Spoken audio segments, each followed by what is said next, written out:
গণঅভ্যুত্থানের সাথে সর্বপ্রথম বেইমানি করেছে ডাক্তার শফিকুর রহমান। এই মুনাফিক রাজনৈতিক দল এখন জাতীয় সংসদে প্রতিদিন মানুষকে আইওয়াশ করার জন্য বলছে যে আমরা কোরআনের আইন চাই, আল্লাহর আইন চাই, শরিয়া আইন চাই। বাংলাদেশে যদি পরিবর্তন হয় সেইটা হবে বর্তমান প্রধানমন্ত্রী জনাব তারেক রহমানের নেতৃত্বে। মজলুম নেতা হিসেবে ডাক্তার শফিকুর রহমানকে আমি পছন্দ করতাম, কিন্তু তিনি যে আসলে মুখোশধারী ছিলেন সেটা গণঅভ্যুত্থানের পরে আমরা দেখলাম।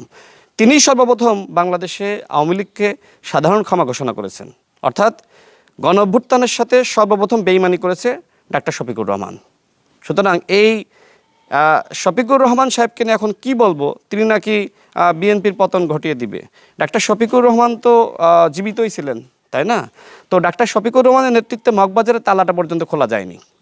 এখন আমি এই যে এইসব কথাবার্তাগুলো বলি, চোখে আঙ্গুল দিয়ে তাদের মুনাফিকি রাজনীতি আমি মানুষের সামনে ধরিয়ে দিই। যেমন তাদের একজন নেতা, সব থেকে প্রভাবশালী নেতা জামাতের মধ্যে, ডাক্তার আব্দুল্লাহ মোহাম্মদ তাহের ভাই, তিনি বিদেশিদের সাথে বৈঠক করে বললেন যে আমরা শরিয়া আইন কায়েম করব।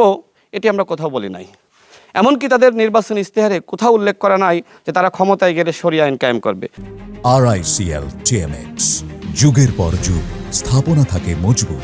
এই মুনাফিক রাজনৈতিক দল এখন জাতীয় সংসদে প্রতিদিন মানুষকে আইওয়াশ করার জন্য বলছে যে আমরা কোরআনের আইন চাই, আল্লাহর আইন চাই, শরিয়া আইন চাই। এই যে ভণ্ডামি জামাত ইসলাম নিয়ে করছে, তাই না? এর আগে নির্বাচনের আগে দেখেছি জান্নাতের টিকিট বিতরণ করা। মানে কি করে নাই, মানে ক্ষমতায় আসার জন্য জামাত এমন কোনো অন্যায়, অপরাধ বা অপকর্ম বা মিথ্যাচার, ভণ্ডামি, মুনাফিকি বাকি ছিল না যে তারা করে নাই। কিন্তু এদেশের জনগণ তারা বুঝতে পেরেছে যে এই দেশের যতটুকু পরিবর্তন সেটা শহীদ প্রেসিডেন্ট জিয়াউর রহমানের হাত ধরে, এবং পরবর্তীতে দেশনেত্রী বেগম খালেদা জিয়ার হাত ধরে, এবং বর্তমানে বাংলাদেশে যদি পরিবর্তন হয় সেইটা হবে বর্তমান প্রধানমন্ত্রী জনাব তারেক রহমানের নেতৃত্বে।